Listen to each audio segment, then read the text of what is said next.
Hello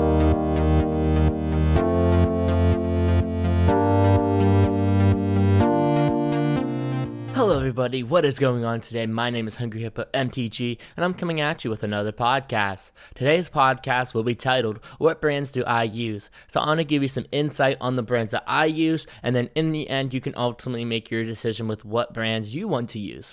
Okay, so diving in, I first want to talk about where I get my cards from.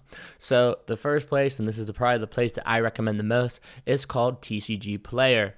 Alright, so this is a website, tcgplayer.com, where you can purchase cards on there. It'll give you a fair market value for these cards, and then on the website, it allows different local game stores and different sellers to post their cards to this website, and then you can purchase cards from there. It's really nice because sometimes they do hold what are called bonus box events, where if you purchase an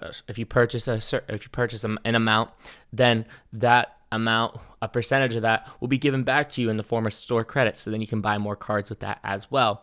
Also, too, TCG Player is just probably one of the most well-known places to buy and sell cards as well, so there are a lot of options on there. The next place I purchase cards is at my local game store. So just basically any card store that is near you that sells singles, they host different events there. That is going to be what your local game store is. All right, so at this local game store, you can purchase these singles. Most of the time, they'll try to match it with market value. Now, what I want you to really focus on and look for is to make sure that these places are giving you a fair value for these cards, okay? So what I mean by that is some stores will try to overprice these cards, and you'll hear a lot of players say, "Oh, you have to support your local game store." I'm not a strong believer in that. I say support the business that gives you the best deal. Okay, so who knows? That might be online, that might be at your local game store. Ultimately, you have to make that decision as well. All right, and another website that I like to use to buy cards is Amazon.com. So now on here, you're not able to buy singles, but you are able to buy Magic product, okay? So I mostly buy a lot of gifts on here for friends. You can buy a lot of sealed product on here at very good prices. And then the final place that I like to use for cards is Mercari. Mercari is an online app that allows people to list their items and purchase items on there as well. It's kind of like eBay in a way. So on Mercari, people will list sometimes bundles of cards, they'll list singles of cards. On here, you have to be careful because some people will overprice their stuff, but as long as you check out the value of the card and you make sure that based upon the pictures, the condition of the card looks good, then you are all set. What's nice is Mercari pretty much backs up the buyer as well, so you won't have to worry about any scams going on, because if there's a scam that goes on, you just contact Mercari directly and they will handle it. I've had that happen before. Their customer service has been really well received. Okay? So, moving along now, we're going to talk about what sleeves I use. So, on a majority of my cards, I use BCW black sleeves. I purchased these off Amazon.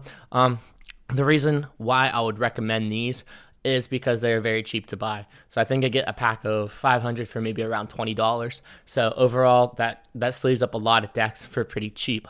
Now, the other type of sleeve that I use are dragon shields, okay? So I have two different kinds of dragon shields. So the one I love is Dragon Shield Mats. Those work very well. Their shuffle feels pretty good.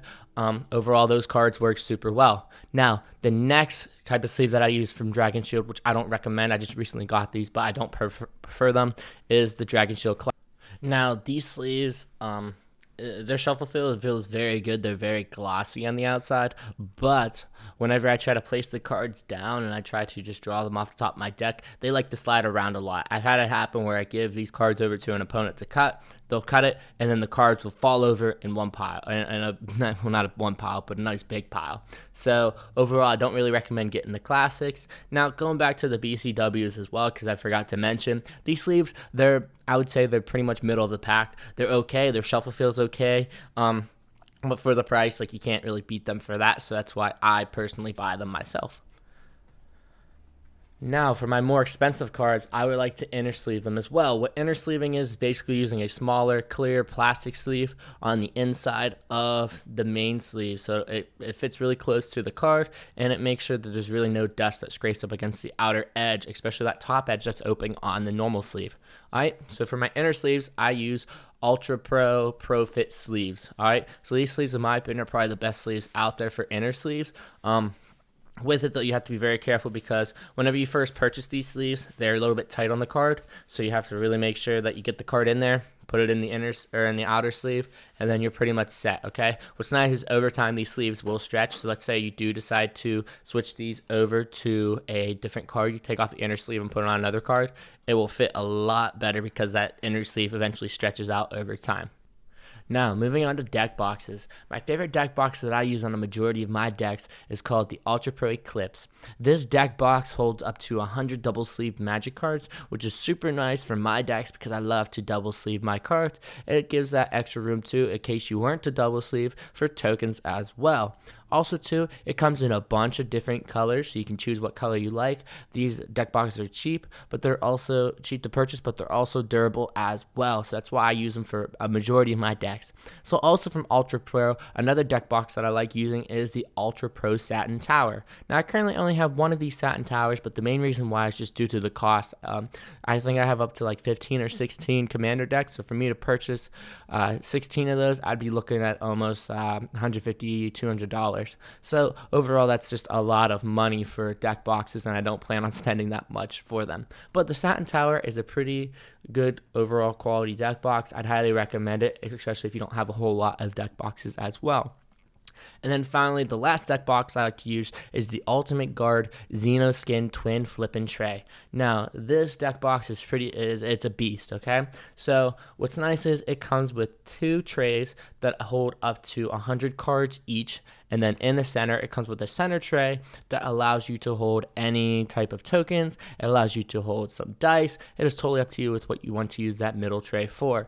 Now, like I said, the reason why this is a beast is because it uses Ultimate Guard Xenoskin, which is like a nice thick outer layer. It's like it's sort of like a hardcore fabric, I guess you could say, which really protects the cards. This deck box is really good. The way I came across mine was actually from buying it from Mercari, so I got mine for cheaper, but these deck boxes are expensive to purchase normally. So the main reason why I would not recommend getting this deck box is because it's expensive, but it definitely has the quality to back it up for that price. Okay? So moving on to my mass card storage that I like to use is BCW boxes. So they make different size boxes. I use the large ones to hold all of my bulk. I use the smaller ones to hold some tokens, some commons, uncommons, that sort of thing, the stuff that maybe has different value. It's really nice because their boxes come in all different shapes and sizes, and they are pretty affordable as well. Now, moving on to my last section, which is going to be my spell table section. So for those folks that play spell table online, here's my setup with what I use. So I have for my computer, I use a Mac Mini. Now, computer doesn't necessarily matter. You just need something that is able to connect to the internet super well. Now, moving along, I use a webcam that is called a Fifine webcam. You can purchase these off of Amazon. My webcam's okay. The quality's all right. I plan on getting a different webcam just to up the image quality, just to make sure that people can scan my cards a little bit easier. But this webcam will work fine if you are in the market for it. Now, moving along from the microphone that you hear over Spell Table and the microphone that I'm currently using right now, it is the Shure SM7B. So it's just like an industry standard with podcasts and stuff like that. You definitely do not need to go that extreme with your microphone setup. What I could recommend is getting what's called a Blue Yeti, which is a USB microphone, so you don't need an audio interface like I'm using now. Basically, what you do with the Blue Yeti is you should plug it directly into your computer, and it should automatically connect. You don't need anything special. It is real nice, real easy. I'd highly recommend it. These microphones are really durable as well. So overall, thank you so much for listening to my podcast. I really appreciate the support, and see you on the next one. Thank you.